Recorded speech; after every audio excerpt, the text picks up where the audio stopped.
Berapa nih kurang? Hampir. Tapi lek anu, ini lo kok enggak anu lo kok. Itu berapa?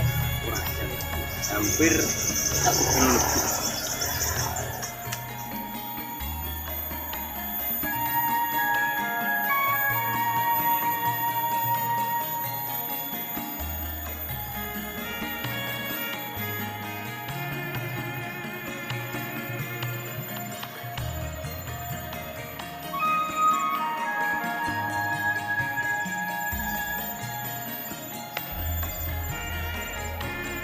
Halo sedulur, apa kabar semuanya? Semoga kabar baik juga kesehatan, kebahagiaan selalu menyertai sukses Anda ya. Amin amin ya rabbal alamin. Seperti biasa, sedulur, dalam konten ini Pak D masih di suasana kampung ya. Di edisi hari Jumat, sedulur, tanggal 18, maksudnya di bulan April tahun 2025 ya, kembali mereview suasana kampung, di mana kampung setelah Hari Raya Idul Fitri juga banyak hajatan. Dalam konten sebelumnya Pak D sempat mengeksplor ya suasana hajatan kampung. Sekarang kita kembali aktivitas pagi sekitar jam 10 pagi, sedulur, hampir jam 11 ya. Suasana redup. Jadi ceritane ning kampung ki saiki sing duwe porang ya panen porang, sing duwe klopo ya panen klopo, sing panen buncis ya sing nandur-nandur kuwi. Nah, seperti ini. Juga ketela. Setelah diguyur hujan deras, suasana kampung menjadi lebih hijau royo-royo ya. Nah, dan di sini Pak D mengajak panjenengan untuk menikmati suasana pagi hari sembari aktivitas pagi. Ceritane iki usum porang ya panen porang ya, tapi ya ora akeh lur ya. Mergane Pak D iki ya ora duwe modal iya, lek nandur porang iki modale ya gede. Hanya kemarin itu ada bibit tahun kemarin ya ditanam. Ikuti terus video ini sampai selesai. Di sini menikmati suasana pagi, aktivitas pagi di kampung setelah Hari Raya Idul Fitri. Juga banyak hajatan kari mek porang lur. Nah, lek kambil kuwi sitoke 7.000 ya. Kambil sitoke 7.000, tapi lek porang kuwi sekitar 9.000 per kilo. Juga ada tanaman pisang. Nah, gedang rojo lur. Gedang rojo. Oke, kembali aktivitas pagi ya, suasananya redup.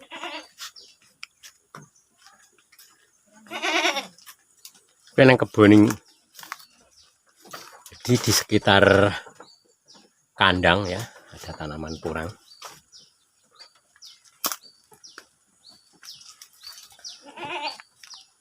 Andire ya amburadul mergane ya Mik. Cuman apa iki?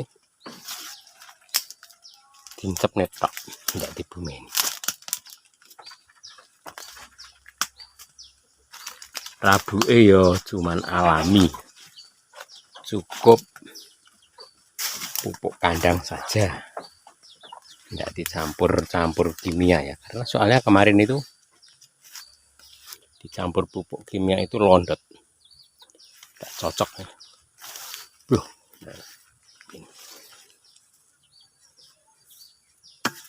Ini hampir berapa ya? 3 kilo lur satu pohon.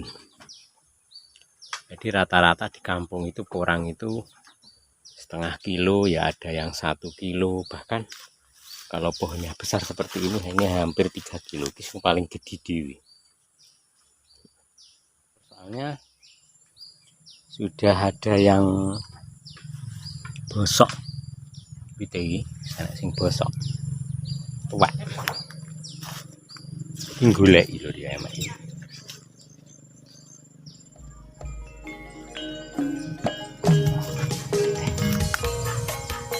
Terus konten ini sampai selesai, menikmati suasana pagi sampai kurang nih Kampung Lur ya.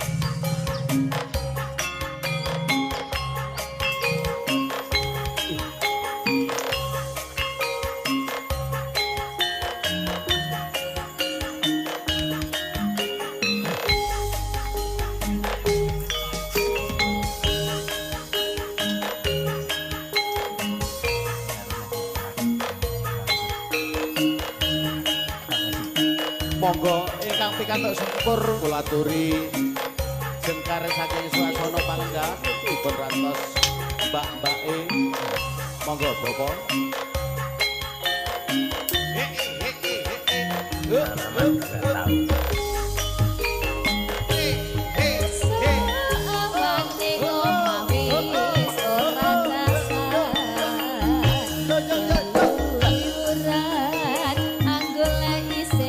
Ayo Pak Yadi.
Hampir 1 jam lebih.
monggo ingkang pikantuk sampur kula aturi ingkang jumeneng dipun rantos ibu-ibu warangana suwun monggo Pak Kati saya wis kinaris sayang soksma ing bebrayan tan bisa tak rangkul tresno mangsa sisih asta datan gambot senadyan pineksa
wong ayu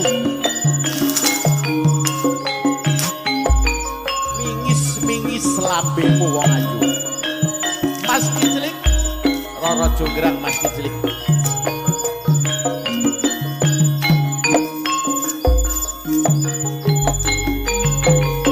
Roro Jonggrang kowe pancen ayu tenang ora wurung yen aku nandhang kasmaran Pak Badut waspadakno prajuritmu te kala perang rete ya mula kowe dadi wanita boyongan terete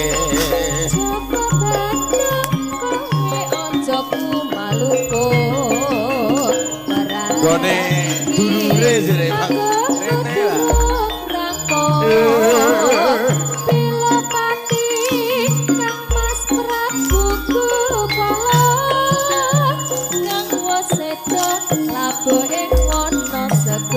Pek tapek, pek.